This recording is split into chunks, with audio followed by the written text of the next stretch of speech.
is the desperate thrust of a helpless soul upon the arms of an almighty Savior.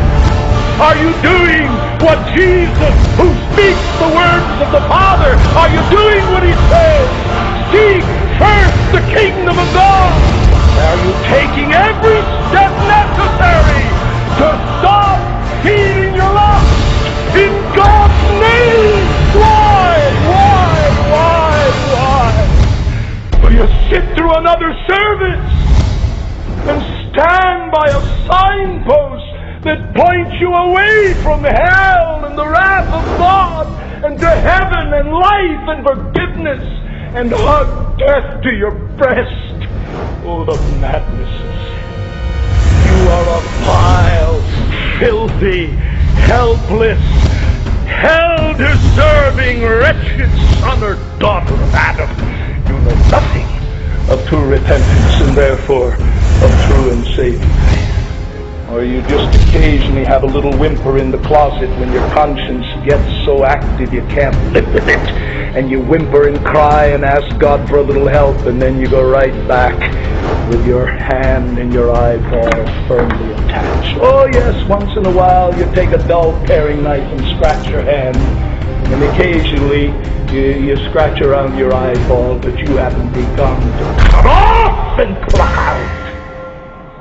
You better listen to the words of Jesus. Not everyone who says, Lord, Lord, shall enter, but he that does the will of my Father in heaven. If ye by the Spirit do mortify the deeds of the flesh, ye shall live. If you live after the flesh, you'll die. The cross does not give us a minor shift or two with regard to a few of our ethical and moral and religious values. The cross radically disrupts the very center and citadel of your life from self to Christ. And if the cross has not done that, you're not a Christian. My friend, face it, young or old, you're not a Christian until the cross has radically disrupted the very center and citadel of your life, brought you from a life of commitment to serve self, whether it's religious self, moral self, proud self, covetous self, lustful self, prideful self, unforgiving self, lazy self. It doesn't matter. What are the focal points of the reign of yourself? If you've gone to the cross in union with Christ, it's been shattered. I want you in that day, when you stand with me before the Judge of the world, to have him say, come you blessed, come you blessed.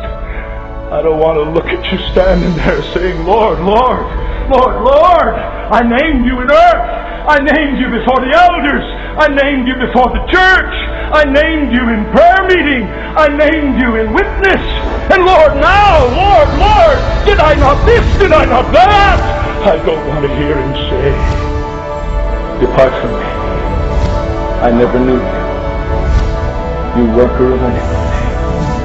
You never were made a doer of the will of God. You learned enough, and you learned what to say properly enough to be accepted for what you professed yourself to be on earth. But now the day of judgment has come, and the truth is now to be known.